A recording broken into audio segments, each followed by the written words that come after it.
Hello, once again. My name is Marina Shkuncam. I'm the head of nature conservation at Eurosite, the European Land Conservation Network. I would like to thank you all for joining us today for the webinar, the Natur'Adapt approach, a tool for adapting to climate change for protected area managers, organized by Eurosite Management Planning Expert Group. Before we dive into the topic, I would like to address a few housekeeping rules. And then we'll turn the floor over to the working group chair, Henk Zingstra, for his opening remarks. Of course, afterwards, there is a presentation for you all, and then a Q&A session where you can ask all your questions. So housekeeping, as you have probably heard, this webinar is being recorded. It will be shared at Eurosite's website, and I'll post the link to the working group page in the chat afterwards. Kindly note that your audio and video are currently disabled. Please feel free to submit your questions and remarks using the Q&A function at any time. Your questions will be answered during the Q&A session. And the planned length of the webinar is 1 hour. And now let me hand the floor over to our working group chair, Henk Zingstra. Henk, the floor is yours. Thank you, Marina. Also, on behalf of me, welcome everybody to this webinar. The topic of today is how to adapt to the impacts of climate change in protected area management. We have one speaker instead of two, Jean-Baptiste. He will inform us about a tool that was developed during the Natur'Adapt project. Adapting to the impacts of climate change is a topic that also is included in the toolbox Eurosite is working on, and that is aimed to support protected area managers in addressing issues they encounter in managing a protected area. So the topic of today and the toolbox that is going to be presented fits very nicely in the priorities of Eurosite. Natur'Adapt is a LIFE project of Les Réserves Naturelles de France that ran from 2018 until 2023. And during this project, the tool was developed to assist protected area managers with climate change analysis and adaptation.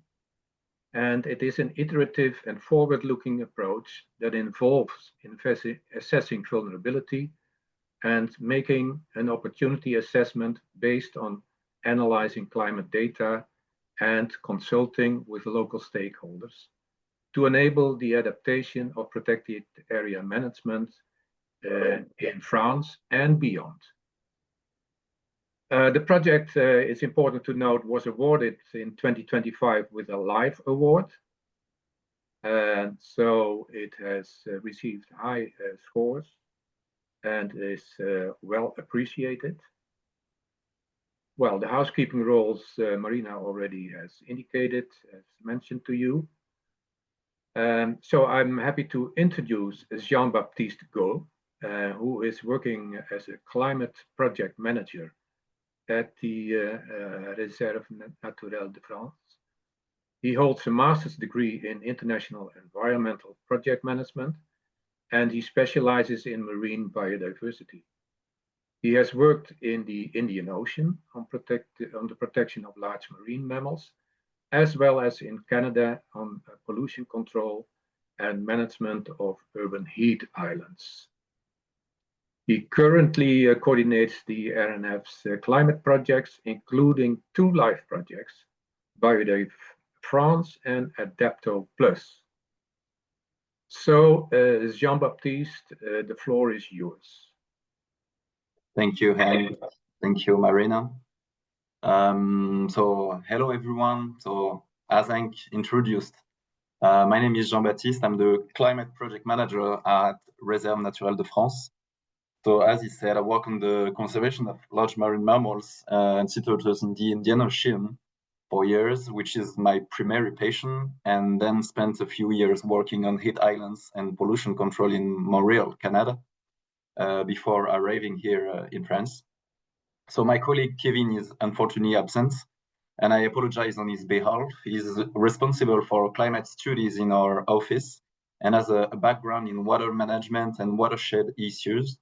So he will try to connect by the end of this webinar to share what he did, what he's doing right now at Réserves Naturelles de France, and maybe helping me answering your questions if you have some.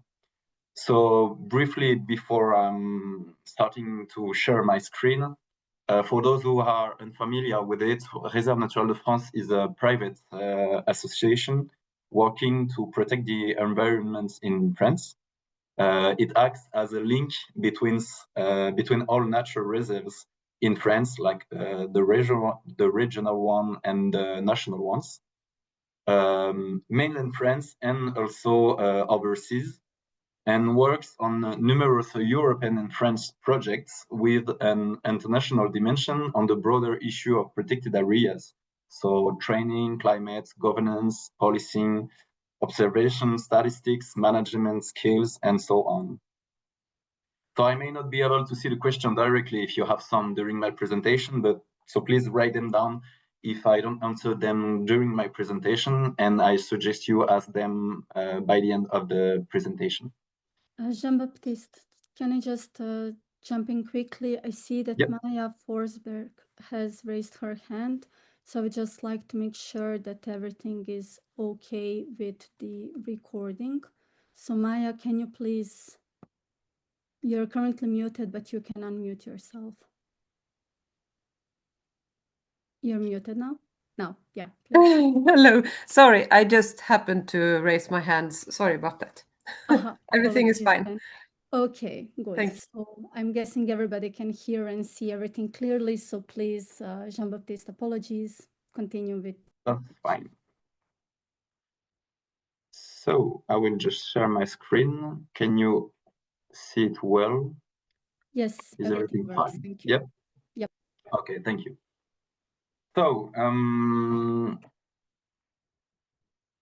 briefly, just a quick feedback on what we're going to say today. So after this introduction, we're going to speak about a gap which is filled right now in France about the remedy. I mean, the question was how to remedy the identified deficiency in France in 2018 before LIFE Natur'Adapt came out. Then we will see the beginning. So how does the LIFE Natur'Adapt and the tool developed by this LIFE used to answer the first question we had back in the days. Then I will share with you some field experience feedback with a reserve called l'Îlot des Neiges in France, near Nantes and La Rochelle by the Atlantic Ocean. And finally, we will speak about the difficulties outside mainland France. So the first feedback we have from islands and overseas territories in France with their LIFE Biodiv'France currently running. So I already presented myself and Kevin quickly, so I will just jump to the gap field. So first of all, the question was why create like the Natur'Adapt tool? Natur'Adapt, which we will define shortly after this quick start, is an approach to adapting to climate change created specifically for protected areas in the broad sense, like Natura 2000 sites, natural reserves, sensitive natural areas, national parks, and so on, and their managers. We work in France, and we developed this project in France, but right now we are exporting it to like international vision. That's why we wanted to share this meeting with you and to see how it can work with some European or international like projects who can be the same. So right now we're working in France, in overseas, in French islands, but also in the Mediterranean region with the RESCOM project. and soon in the Greater Caribbean with the CARICAP project, which is currently under development in France. So we had like 4 questions to answer. First, to discuss. So the issues and challenges posed by climate change in terms of conservation approaches. Then to identify the level of understanding and experience of the partners regarding these issues, as well as the main challenges, the needs and the obstacles we encountered in France at first. Then we had to propose, so to create a tool and methodology to support managers in the adaptation process. So to develop feedback from its implementation and the conditions for its replicability. And finally, to identify how Réserves Naturelles de France could at the moment provide support and guidance to managers of protected areas in France and collaborate to create like a common tool. So we had numerous sightings on French territory. French territory, including its overseas territories, is a vast area that is subject to major changes resulting from human activity and climate change. Protected areas like the jewels of the territories and suffer all the more. So we had like many problems arising. So the sea level rise, the land and sea warming, precipitation change by 2100, land and sea use change, non-native species, of course, and increased air, water, and land pollution. So when we first thought about what action can be taken to meet these challenges, we had some reflection. First of all, we needed a shift in mindset. We needed to have flexible, evolving management under uncertainty and experimenting, adjusting, sometimes just choosing to letting go and let nature adapt itself.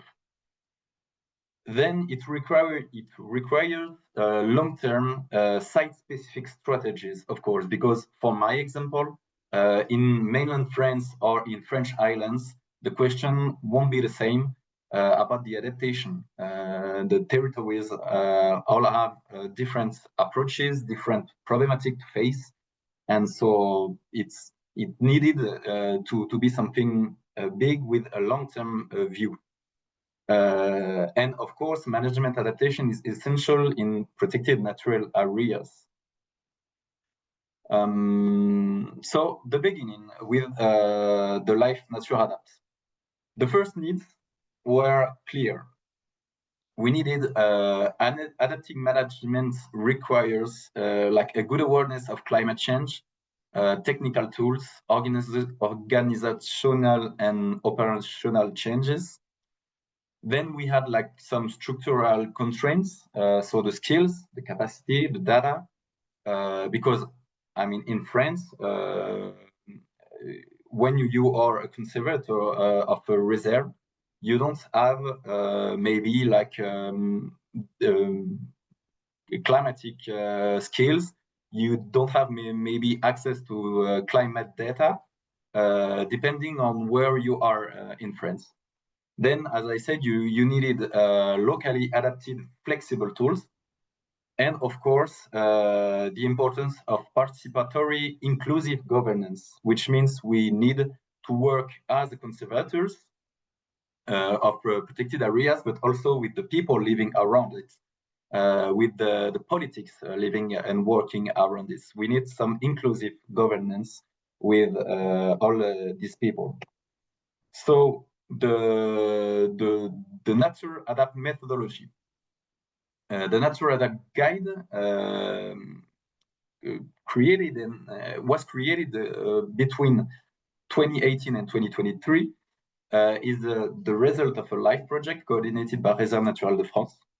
And the two important words about this Natur'Adapt guide is that it's iterative and forward-looking. Iterative means that we are constantly re-examining the analysis we have made. It is not a rigid approach that hinders managers. If we notice changes, it adapts as we go along. And then forward-looking We can also call this prospective. Prospective means that we rely on scientific facts, of course. For example, climate data analysis, changes already observed in environments, habitats, fauna, and flora. But there is an element of uncertainty that must be accepted. The manager is best placed to project themselves into the future and imagine their protected area.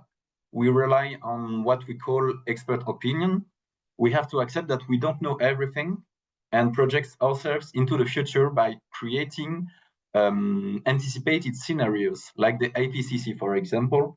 We say to ourselves, okay, there is a negative scenario when we lose a certain species and catastrophic events occur, a more neutral scenarios and a more positive scenario, and we adapt our management accordingly. As manager, we have no control over this, over climate change, and so we have to accept that there is a certain amount of uncertainty and prepare for it. So quickly, as part of the LIFE project, we have created a platform accessible to all, which has enabled us to do several things. Bring together a community of practitioners and experts who have used the approach or who wish to engage with it in order to share everyone's experience, enhance bibliographies and work, and facilitate networking. Create groups to advance work and pool European and French projects on the subject of climate change adaptation. And then make climate change adaptation approaches and the Natur'Adapt methodological guide in French and English available to all. Today, this is a real bonus for us because we are developing the method, as I said previously, in the Mediterranean basin with non-French sites.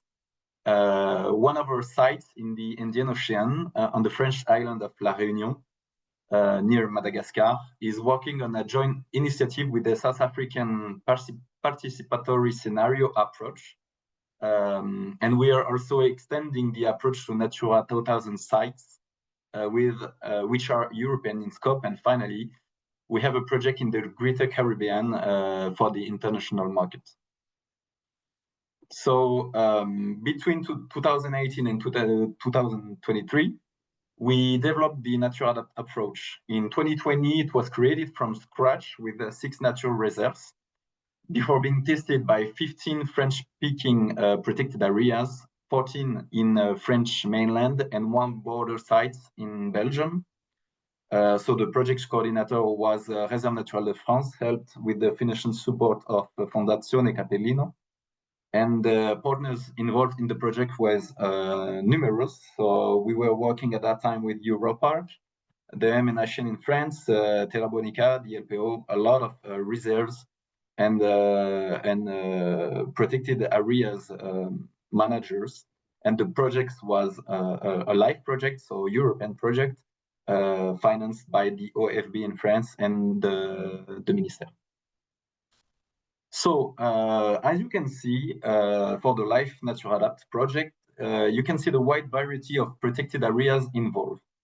So I don't know if you can see my mouse, but we had like a border site with the Forêt Swine in Belgium, sensitive natural areas, regional and national reserves, Natura 2000 sites, a cave also, called Cavité du Madasil in France, a national park, a marine park, listed sites, a natural area conservation site, and a coastal conservation site. So we had many different type of protected areas to work on and to develop the guide. It was, as I said, a European project with the LIFE and with Europark.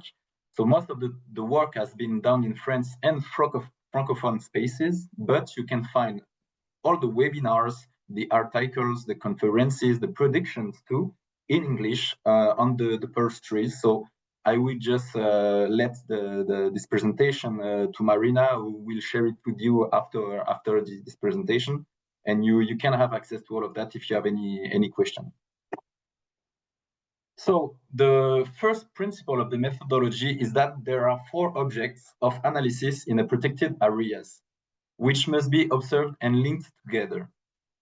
Of course, so the idea, there were like 3 major objectives. First one was to develop and manage a community on the topic of climate change adaptation in protected areas. So with the development of a collaborative online platform. The second one was to use all leverage possible existing or to create new ones to have actual adaptation on the ground. So white paper on European policies and pledge of European protected areas networks. And finally, propose a method and tools for protected areas managers to adapt to climate change. So the first thing was the methodological guide to carry out a vulnerability assessment and adaptation plan at protected area scale. Then we created an online training course for professional, which is called Cook in France, and also feedbacks from the field. So with videos and articles also available in English. So basically, what is Natur'Adapt doing? So as I said earlier, the first principle of the methodology is that we have 4 objects of analysis in a protected area, which must be observed and linked together. First one is climate, structural climate parameters, indicators for the protected areas. The second one is the human activity. So human activities with the most influence on the natural heritage of the protected area and its management. The third one is the natural heritage, so the species, habitats, functions which are representative and or symbolic of the area. And finally, the management, so the main action and resources implemented to protect the natural heritage of the protected areas. Of course, we must also take into account an area of interdependence. This is the area surrounding the protected area, which will have a significant impact on it. Like, for example, take the example of bat. It nests in the protected area, represented by the green dots that you can see on my screen. But it will hunt and live outside of it. So it will be impacted by human activity, potentially finding shelter in a barn, and will be impacted by noise, agriculture, and so on. And all of this must be taken into account in the analysis of our objects. There are mandatory consultation issues with the people acting outside the reserve. So how is the process implemented? It's honestly quite simple. First of all, you can have access to a bibliography, data and climate services, stakeholders and experts, feedbacks from the ones who already used the tool, and then the process begins in 4 phases. So the first one is the immersion and planning phase. The aim is to understand the global climate change overall, then to get to know the protected area you work on, and plan the process. By the end of this first immersion and planning, you develop something called process outline, which is like some few pages on how you understand global climate change, and how it will impact your own area. And then you go to the second phase, which is the prospective analysis, which is the biggest part of the tool and of the guide, the Natur'Adapt guide. The aim in this prospective analysis, which takes almost the half of the project, 45 to 50%, is to analyze the past and future climates on your protected area, then analyze the direct and indirect effects of climate change on the protected areas. So the aim of it is to create a vulnerability and opportunities assessment, which is a big scheme to create to understand how the climate will impact your different objects that we mentioned before. So climate, human activities, natural heritage, and management. Then 30% of the project is to adapt management. So you have to define a strategy and adaptation actions, and then you have to add it to the management reference document that your protected areas have.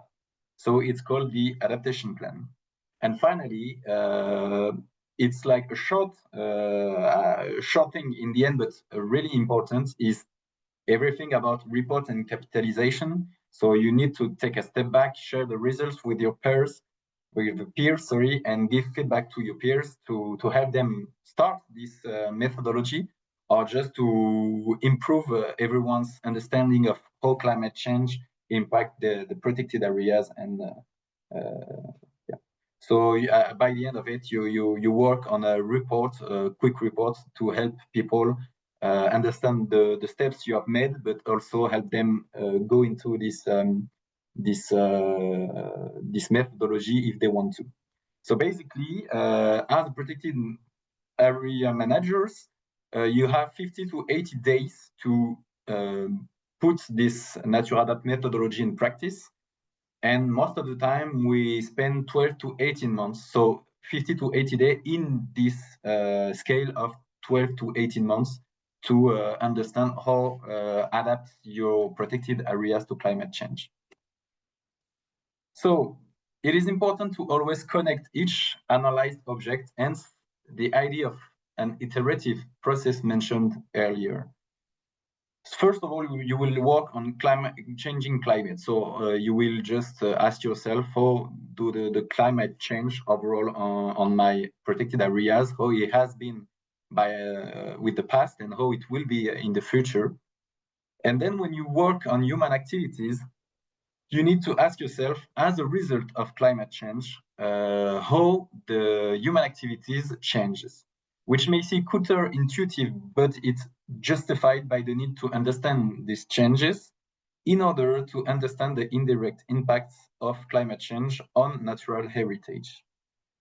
Then so the third part is natural heritage changes as a result of climate change, and changes in human activities in the future. So you need to connect them all. And finally, you work on the management of your area. So the effects of climate change, changes in human activity and natural heritage, how do they impact the management of your protected area? So the aim of Natur'Adapt is to understand how to adapt to climate change.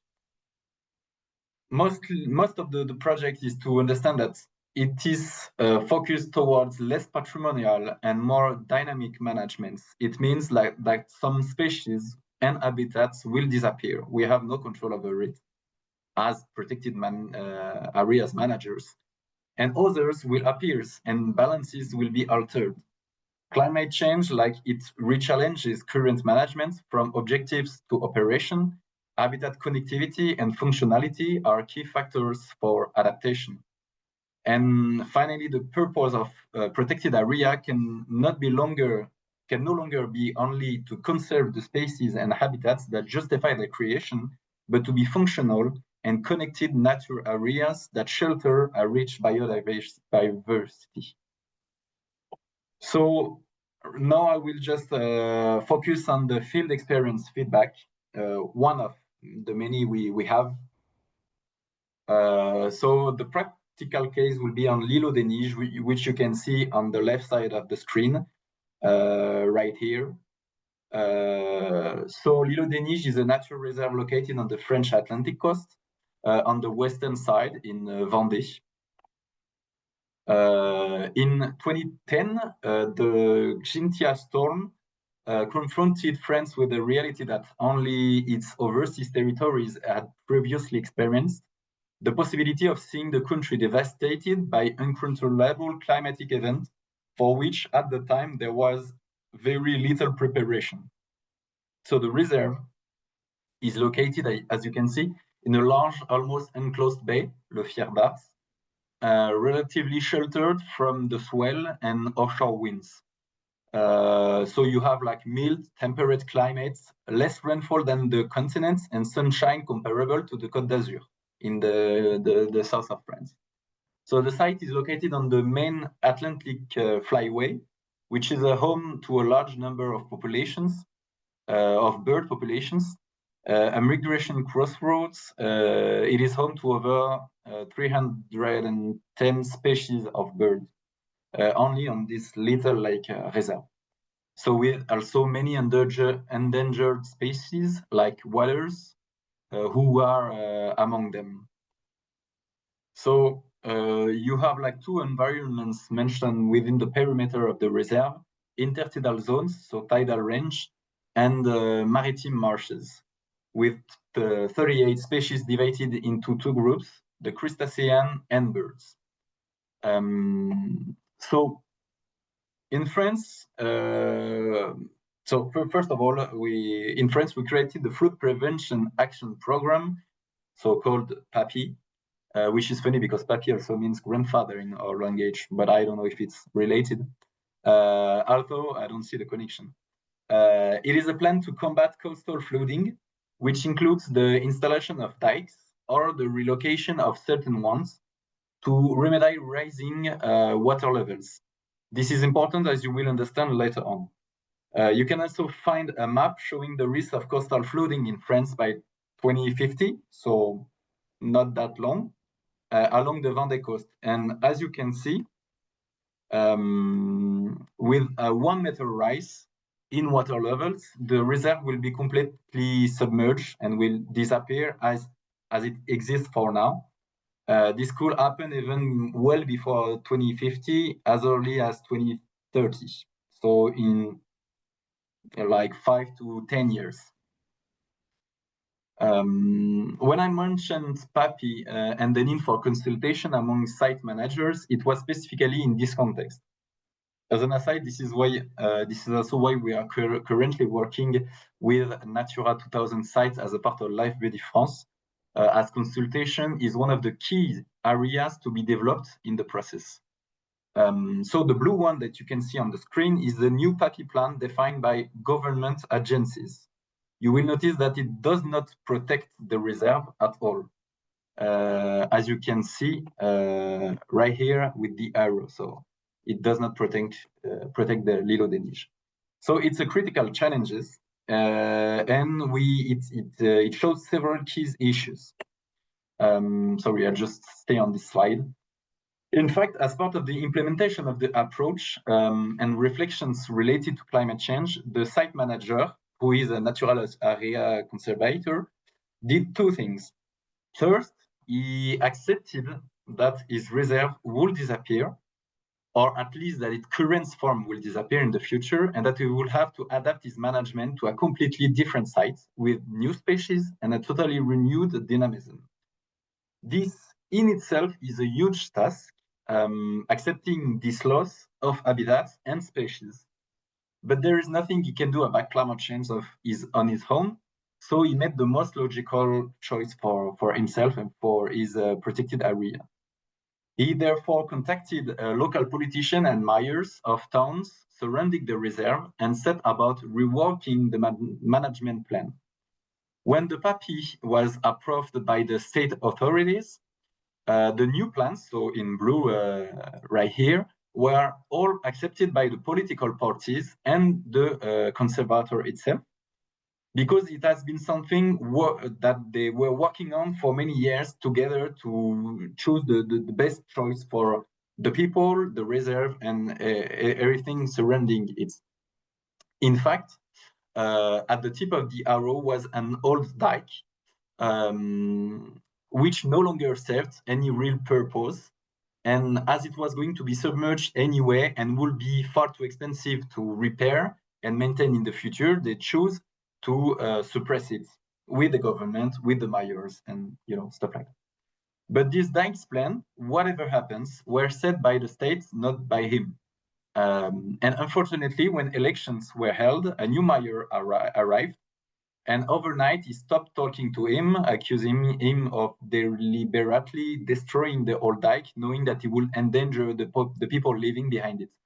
So today he has become somewhat of a persona non grata, as they say in Latin, and he is no longer able to communicate well with the new mayors. So this leads to a lot of problems for himself, for the reserve and stuff like that, because this work of consultation with local actors had been done at the beginning, but it was not continued with the new arrivals, which cost him dearly, because now he's being pointed at by all those who have not looked into the matter and think that he decided on his own to blow up a condemned dike, when in fact all decisions come from an agreement with the state, the older mayors, and the conservator. So what I think is important, so Jean-Christophe Lemel is the conservator of the L'Îlot des Neiges reserve. And he said something that I found really interesting, which is management must take account of threshold effects. Projections tells us that one day the terrestrial part of the reserve will be submerged. We don't know when or how. We do know that we need to anticipate change if we want to preserve the functions fulfilled by the reserve. So today we are working together to relocate the reserve and develop balanced land management strategies over the long term to support the natural environments and local communities. So here is a concrete example of the importance of good communication when implementing a climate change adaptation strategy on a site. Today is looking into the possibility, so as he says, of relocating his reserve to enable all migratory birds to find a protected place to rest after their long flight. But like it doesn't know if like the birds will just go otherwhere, or if they will stay on the submerged area. So maybe he has to adapt the submerged area to still help the birds. So he is under working process to understand what to do best to help the local fauna and flora, and to adapt his management as best as he can. So finally, we can speak about the adapting management. So we call it the RAD system. So R being resisting, which means fighting to maintain what already exists, or even to return to the conditions of the past, so species, environments, functionalities, by acting against change and development. A is for accepting, which means admitting that change is underway and letting nature take its course, allowing it to adapt autonomously. And finally, D of the RAD system is directing, which means accompanying change towards a future that is more desirable than if we did nothing. So if we take like some examples, resist, for example, on a protected area is choose to create a dike to protect the reserve from the water and the potential submergement of the protected areas. Accept could be allow a reserve to be submerged and work on how to accommodate yourself and how to develop your management plans with this risk. And finally, directing can be maintaining an iconic species of the site in order to protect it by adapting management practices despite the risk of its extinction.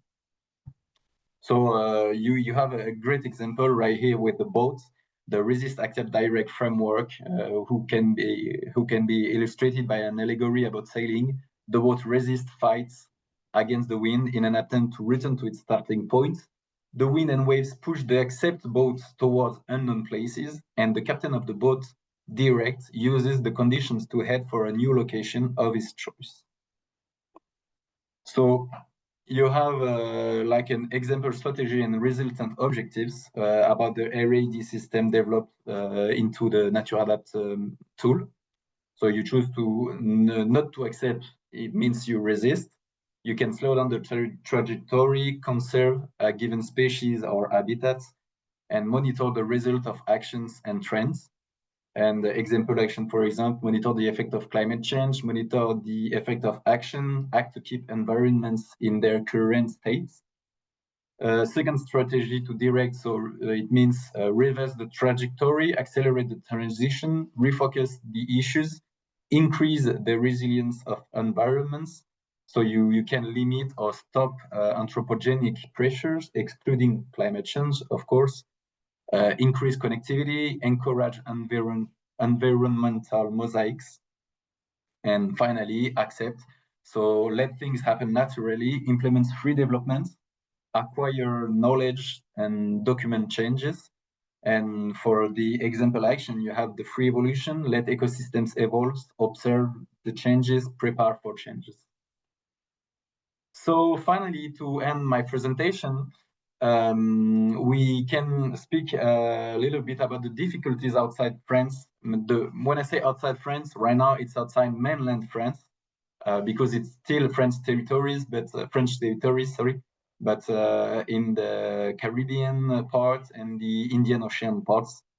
So I mentioned it earlier, but we are implementing this approach at Natura 2000 sites in France, as a part in mainland France, as a part of LIFE Biodiv'France, as well at overseas sites to test its adaptability in overseas territories. So we have two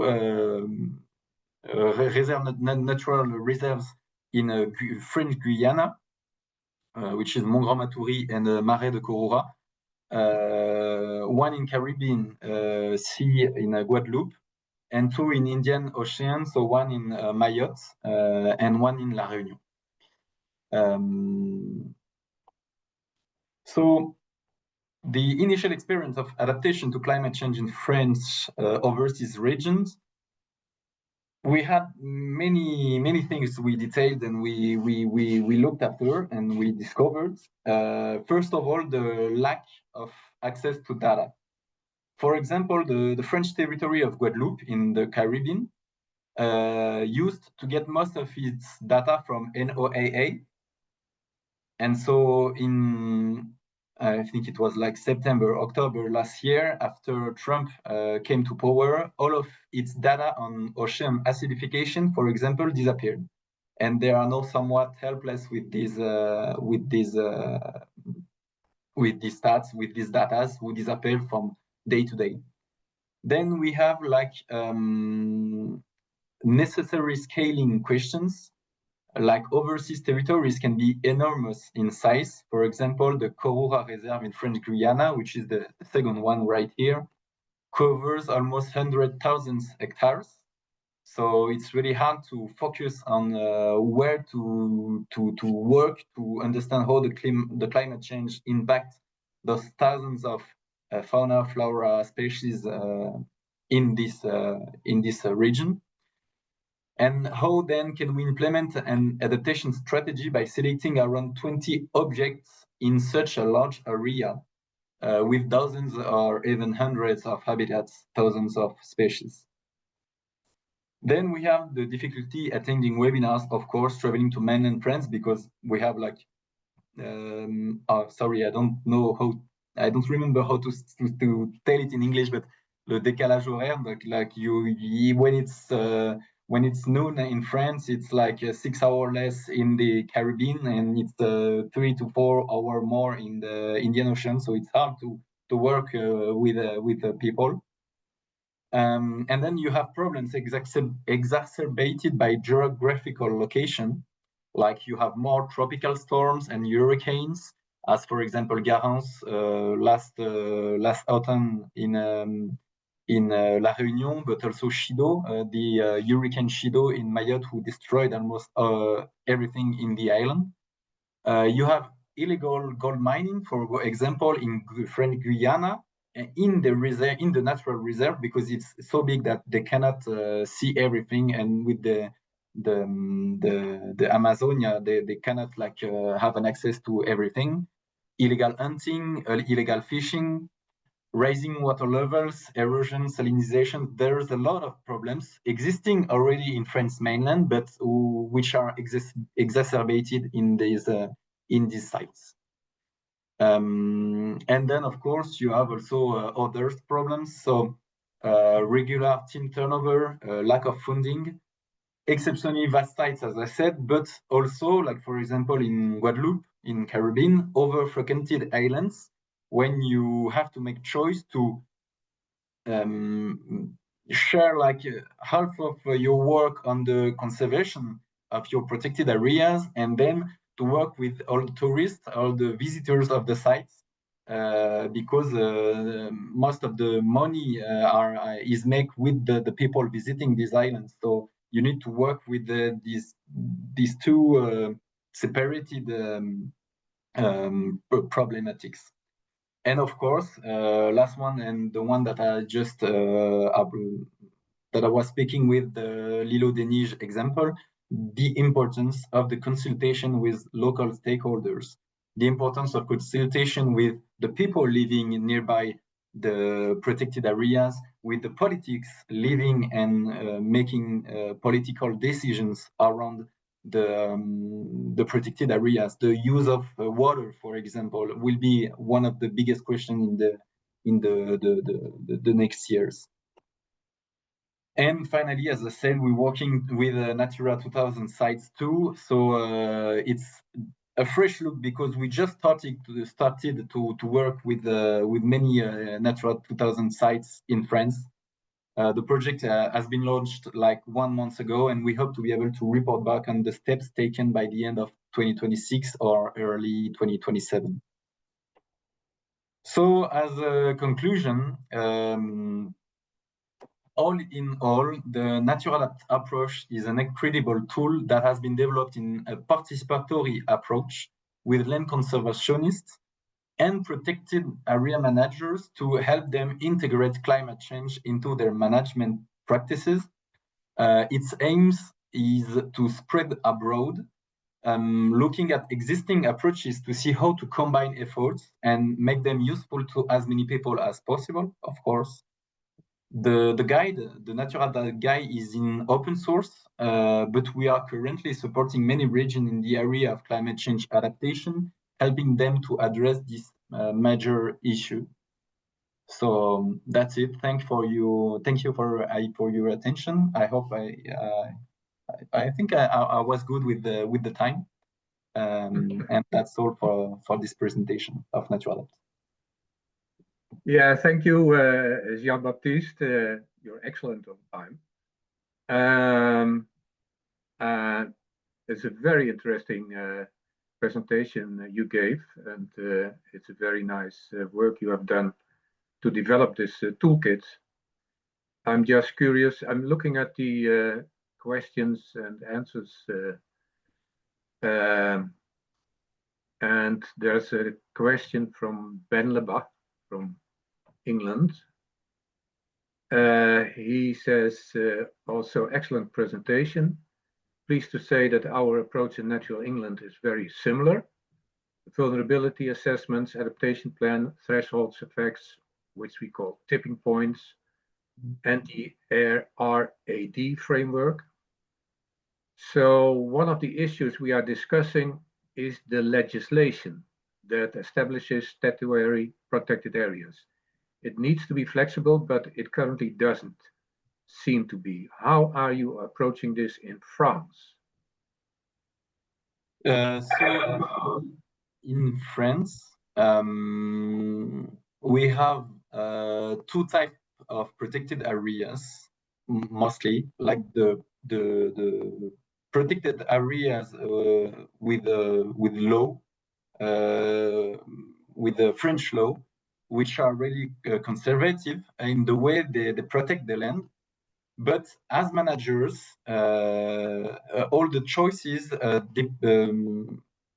stays on the manager approaches and the way he sees how he can develop and protect his own area, how he can work around it and stuff like that. So in France, you have the protected area as Réserves Naturelles, Réserves Nationales, Conservatoire d'Espaces Naturels, and so on. There's many protected areas working with the same plan, who are working with something called CT88. I'm sorry, I cannot explain it like in English.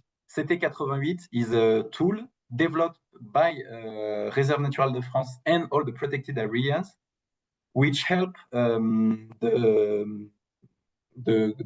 people, the managers of protected area to import changes into their own management and adaptation, which mean as a manager of protected area, they can do whatever they need to do in order to protect the species and in order to, or maybe to just let them go and accept other species due to climate change. They have the possibility to do that. The second type of protected areas is much more like Natura 2000 sites, which are currently a problem, if I can say, because Natura 2000 sites, as you know, are concrete contracts with some operators. And so the first view of the Natura 2000 site is to say, we have to protect this kind of species. That's why the Natura 2000 site is created. But if in 15, 20 years, this species disappear, maybe then the contracts can just end and the Natura 2000 sites can just disappear. And what happens? I don't know. Maybe they will build like buildings, or I don't know. So for us right now, the main problematics is to, that's why we are doing this Natura 2000 sites approach and methodology with the Natur'Adapt profile to create sessions with political people in France to make them understand that even if a special species that helped to create a Natura 2000 site like 20 years ago disappear or just migrate to another place, we need to keep these places, because like climate change is something bigger than what we've seen before, and we have no control over it, and we cannot just say, okay, then this species disappeared and then we will not work anymore with the site because we have something more important to do. I don't know how to translate it correctly, sorry, in English, but the aim is really to help managers to understand what will be the changes on their protected areas, and then do everything with the politics, with the managers themselves, to put them around the same table and to discuss the project and to discuss how it is important for us and for the managers and for the political people and for the people living around the areas, how it is important and why it is important to keep this type of sites, and to speak about the local water use, and stuff like that with agricultural people, everything that comes around. So in France, luckily for us, for the protected areas, most of them are under the hand, I will say, of the managers. So if they understand and know with the Natur'Adapt tool, but also with all the tools they can find, that some species, some fauna, flora will just disappear or migrate and so on, they can adapt with keeping the protected area in itself, and working with the authorities and the scientific and the people around it. But the question of the existence of the protected area is not questioned by this question about climate change in the protected areas, most of the protected areas in France. I don't know if I answered your question. I'm sorry. In English, sometimes it can be, it's not my native language. It can be difficult to have the perfect explication, but yeah, in France, we have these problems that we can face, and we are working on it with the local. Most of the time, it's easier to treat with local politics, which are really living on the sites or around the sites. They are used to see these beautiful landscapes. They are used, and then they see it also like a good way to attract people, to have tourism. So we need to work with from one space about the conservation of the sites of the species, and on the other hand, with the idea of welcoming people, to make them understand the importance of protecting these areas and the thing evolving around it. Okay, yeah, thank you, Jean-Baptiste. It was clear. It will be an interesting discussion, though, with the European Commission if you don't manage to maintain the favorable conservation status due to climate change impacts, and an area has to be to get off the list of Natura 2000 sites. It will probably happen, but will be interesting how these discussions will evolve. There's another question from Simon Duffield, also from England. He is saying, have you found examples of where regulation prevents you from undertaking interventions that the approach has identified as being required?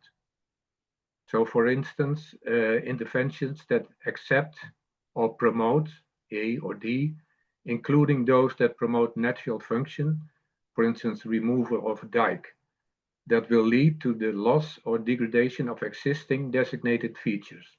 And if so, how have you overcome this? Have you identified and mandated action that is needed outside the protected area? For example, compensation for habitats that will be lost within the protected area due to interventions that you have identified.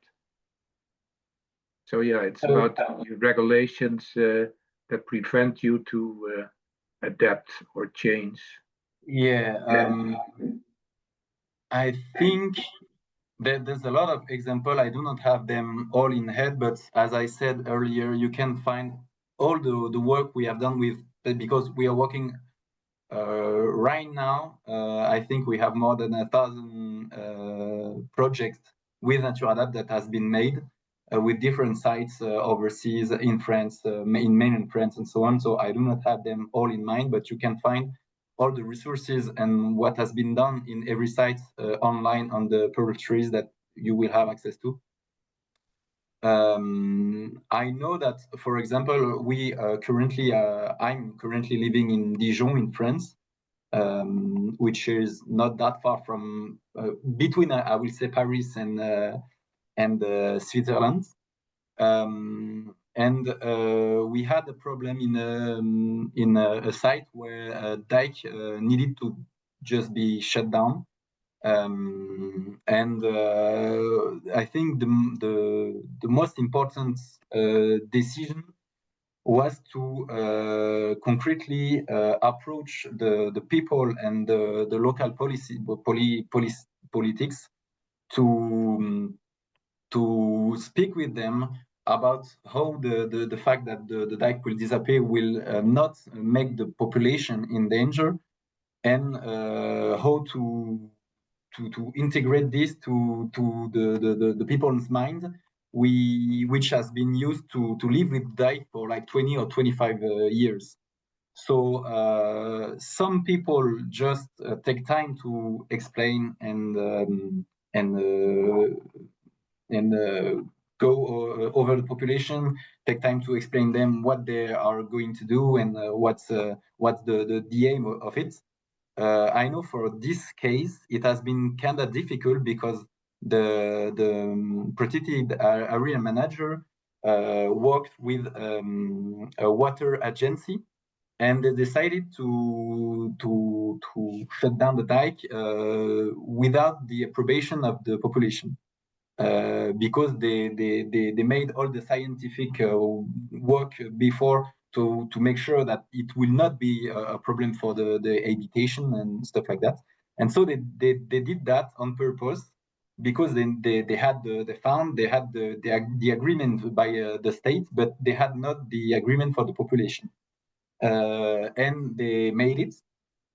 And we are currently 2 years after they destroyed the dike, and everything is fine. The rivers that were designated and who were potentially a problem with some storms and some submersion with water on the habitation did not put any problem.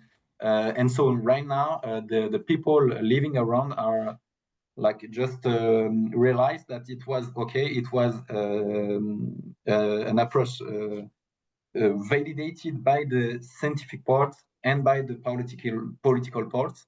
But in the mentality, it was really hard to assume that they were doing it for the wealth of the population and also for the wealth of the natural reserve. And so I do not have any example, like I'm just rereading what you said. For example, I have maybe an example which is currently a problem. For example, we have, I'm sorry, I just need to find the word in English because I don't know how to tell it.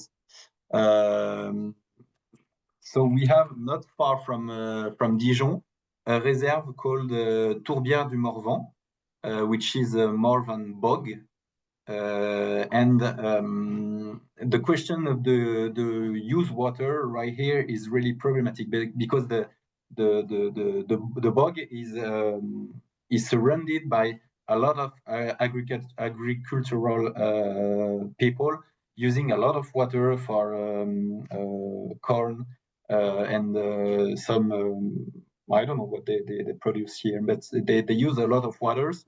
And in the future years, they're trying to put some mega basin. I don't know if that's something you can say, in English, mega basin, to stack water and to use it for their own personal use for the agriculture. So right now, the big problematics is the manager, which is Christine Daudelin, a woman really invested in her reserve and how to deal with people around it, is having a lot of problems, and she's thinking to do some legal stuff, of course, but to go be in front of the law in France to make sure that the water her bog needs to exist and to keep CO2 and stuff like that will be delivered enough to keep it alive and to not destroy his own reserve by just giving water, too much water out of the bog to protect it. I don't know if it answers your question, but for compensation for habitat that would be lost, I have no example right now, but you can maybe find it like on the website. And if you need, I will just give my email to Marina. So if you have any questions, if I don't answer it as you wish, you can ask me the question by email, so I can find the answers that I don't have right now in mind, because I'm just reading it in English, traducing it in French in my head, then re-speaking in English. So maybe I'm wrong on certain approach of your question, and stuff like that. But do not hesitate to contact me afterwards to just have an answer like more correct, I'd say. Good. Thank you, Jean-Baptiste. We are over time already, but I have one question which also maybe we can answer it briefly. Yeah. That is, what types of collaboration are you interested in or looking forward to? It's because you mentioned that in the beginning that you were looking forward to international cooperation, and this is a question of Maja Forsstedt from Sweden, Forsberg. So can you briefly answer that question? Yeah, well, the thing is, Natur'Adapt methodology was created for and from French sites. And at that time, I wasn't part of the team who created it, because I arrived at Réserves Naturelles de France like 2 years ago. The tool was already produced and already used. But thing is, I feel like in France, at least, we do not have enough knowledge about what kind of tools, similar tools in Europe exist, because we know that the Natur'Adapt methodology isn't the only one, but we do not have any tips on what exists and what can be found in Sweden, for example, or in other countries.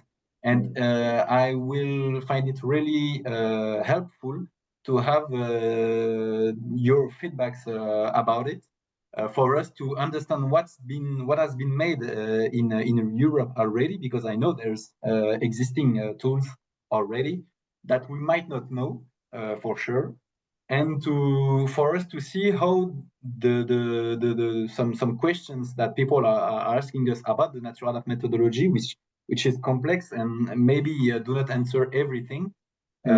But we need to have like more feedbacks. Maybe if you have like something, a tool like Natur'Adapt, and you have done it on your own country, maybe have like a webinar too for the French manager to understand how they could be linked, and how for example, as a Sweden, you work on that question of climate change with your own tool, and how to progress together and to adapt that methodology with what exists already in Europe. And that was the aim of us sharing these feedbacks today.